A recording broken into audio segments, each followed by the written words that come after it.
Alright lads, welcome back to another War Thunder review. Today we're going to be taking a look at the hottest and spiciest British tank currently in the game.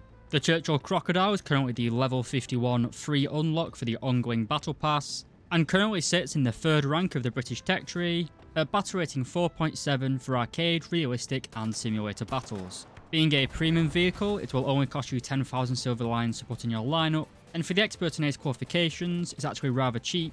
It's 240,000 for the expert qualification and 550 golden eagles for the ace quali. With its cute little trailer and ability to spit fire, quite literally, is it worth grinding up to level 51 of the battle pass? And is this even a good vehicle? Well, it's British, so probably not. I mean, stick around for the rest of the video to find out.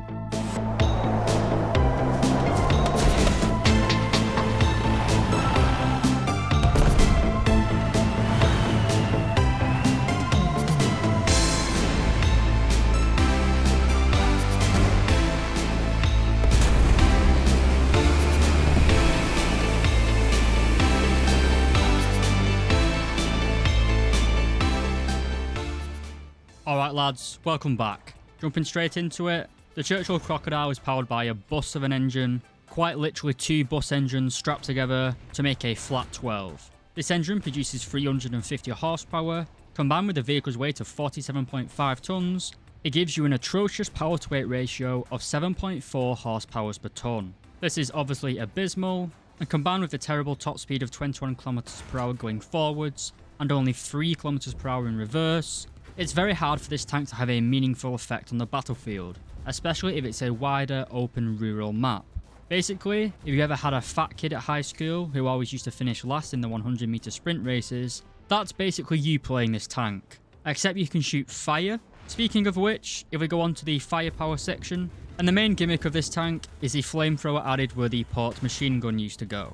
While this was very effective in real life, turning many krauts into crispy krauts, in War Thunder, it's not really that effective. You can't use it to just set engines on fire or anything like that. It's only really useful against open-top vehicles, so some of the German self-propelled anti-aircraft guns are pretty vulnerable, as well as the Soviet milk trucks. But at the battle rating of 4.7, you don't really see them that often. The flamethrower has 800 rounds of ammunition for some reason, or it has 800 ammunition in total. You do actually have quite a lot of flame time, if that's what you'd call it.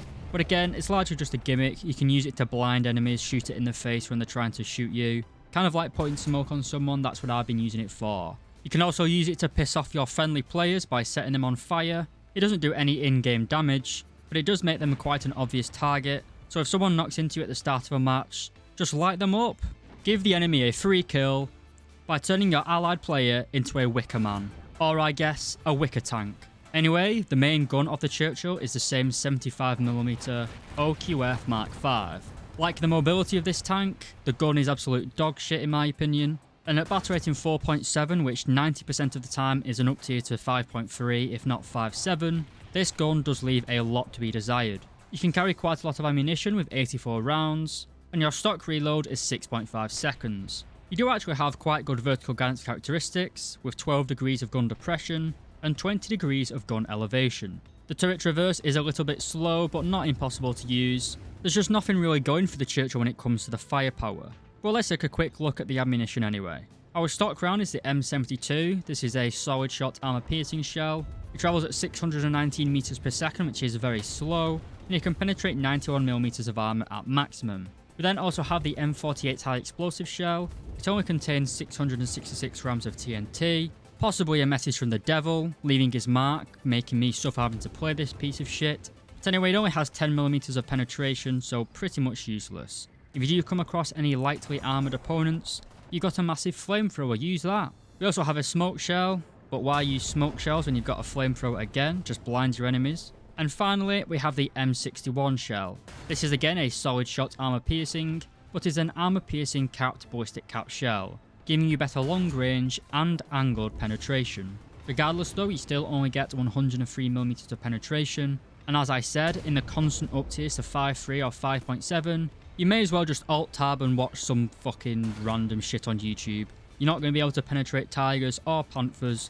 You basically just have to sit there, travel at 4 miles per hour towards the battlefield, and when you get to a cap, you get one shot by a fucking panther from 4 kilometers away. This has been quite a lot of my experience playing this tank, and as I'm sure you can tell from the tone of my voice, I'm not salty at all. But what does the Churchill actually have going for it? Well, kind of its survivability. Like all heavy tanks in War Thunder, in an up tier it's garbage, but in a down tier it's basically somewhat overpowered. If we take a quick look at this cutaway, we can see that we have quite a lot of crew concentrated in the centre of the vehicle. We have a driver and flamethrower operator located in the hull, and a gunner, loader and commander located in the turret. Note that our main ammunition store is located directly beneath the crew basket, making a centre of mass shot on the side angle of this tank pretty much a guaranteed one-shot kill. But our armour protection is much better from the front.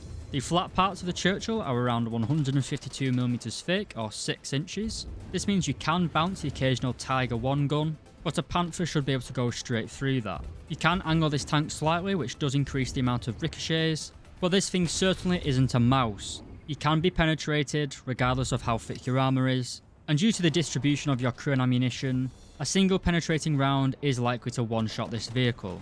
We do also have something else which aids our survivability in the form of 20 smoke grenades. While on most other tanks this would allow you to pop a smoke grenade and then retreat out of cover, due to the Churchill's 3km/h reverse speed, again just alt tab and watch something video, just wait for you to get sent back to the hangar. So then lads, all in all, the Churchill Crocodile is a nice addition to War Thunder, but it is a gimmick. It's not really that useful on the battlefield. I don't really know why the Churchills are 4.7.